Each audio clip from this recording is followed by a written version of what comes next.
Happy Friday, everyone. So I am doing this behind the scenes video. I just shot the video on can capitalism survive if AI takes all our jobs. Very interesting topic of conversation. It's obviously a very scary one, but I felt like I needed to talk about it. And I don't expect it to go viral or anything, but I just felt like this is something that I wanted to talk about. This is my channel, this is what I wanted to talk about, and I felt it was important to talk about. I feel like a lot of us need to really start talking about these things.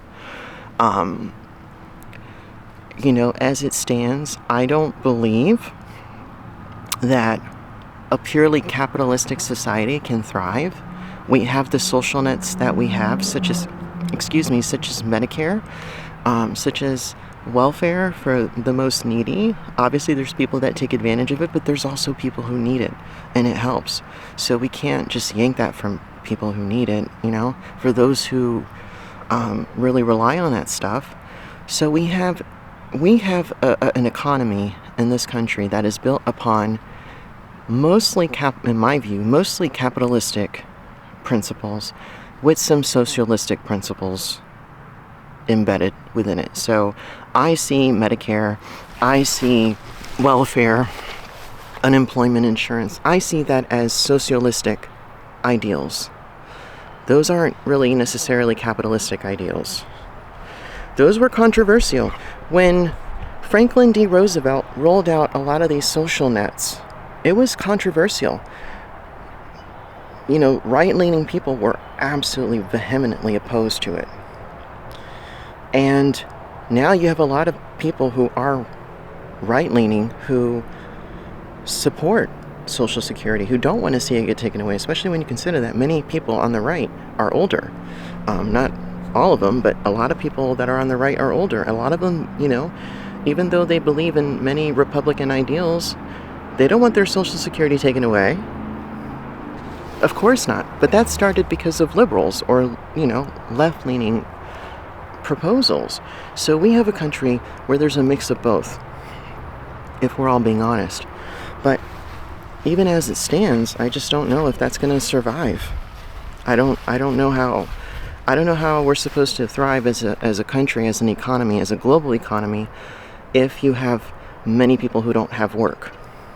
That's the whole point of an economy, is that people go to work, they make money, and they spend it, and that kind of just fuels itself. So I don't know. And there's some people that are like, oh, well, you're going to have tech jobs. There's going to be different types of jobs that, flourish. I don't know. I'm a little cynical about that, because how many other jobs could you possibly have? I mean, especially if you can just delegate that to robots and machines and AI to begin with.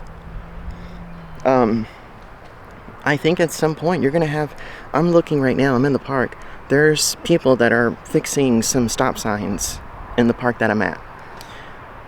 You're probably going to have robots doing that at some point. I don't think that that's crazy talk. That definitely is not hyperbole.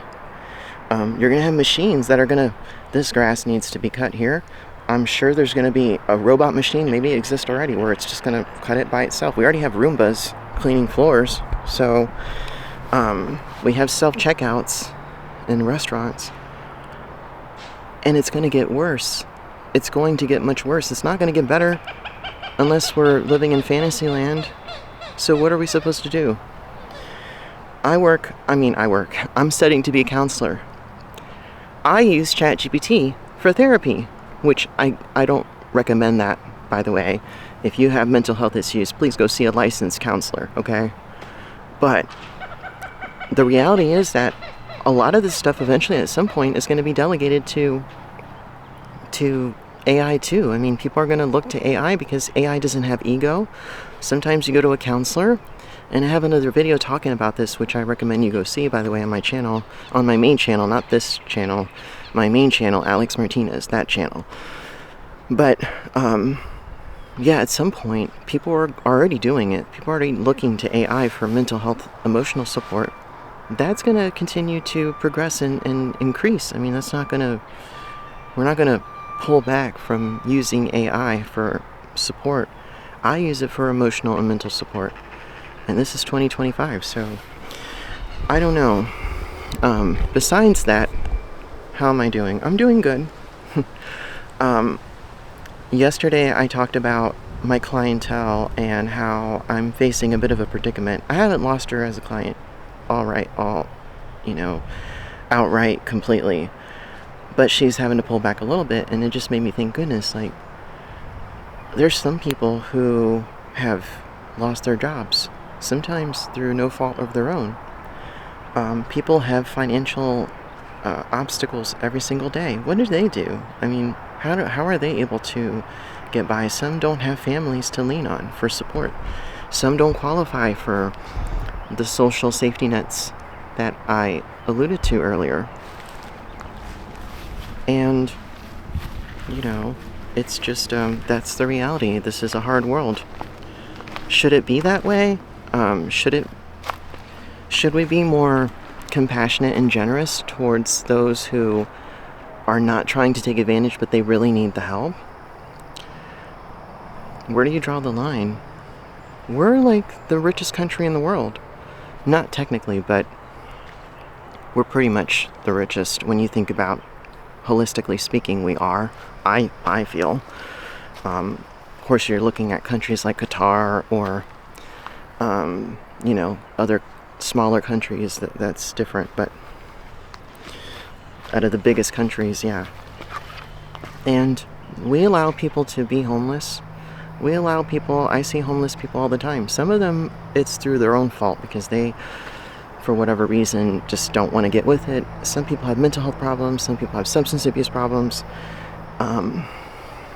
Some people through no fault of their own. They had a hard time, they fell back, and they're homeless. I mean, and it's really hard for them to get back. Once you get homeless, it's really hard to get back on your feet.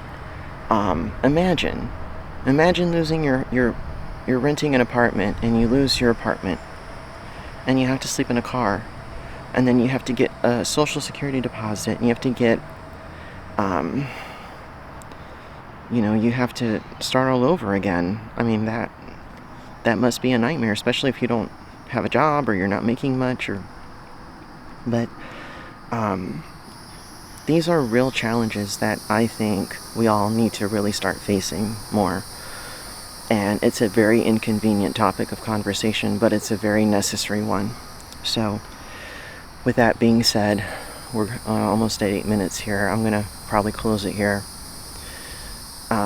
What are you guys doing for the weekend? How are you guys faring? It's a very sobering topic of conversation, I know, today that I'm tackling, but I feel like this is what I want to talk about. I want to talk about real issues. I don't want to dance around stuff or ignore what is really affecting people. And I'm devoting my channel to talking about these issues head on.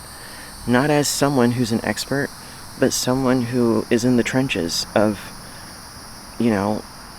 just average person living their life. And my perspective, that's what I'm doing. And as a psych major, and as a life coach, but I'm still an average person, So, what are your thoughts? And if you haven't already, please like and subscribe. If this is something that you're interested in facing things, earnestly and thoughtfully, please like and subscribe. And I will see you in the next one. Have a good one.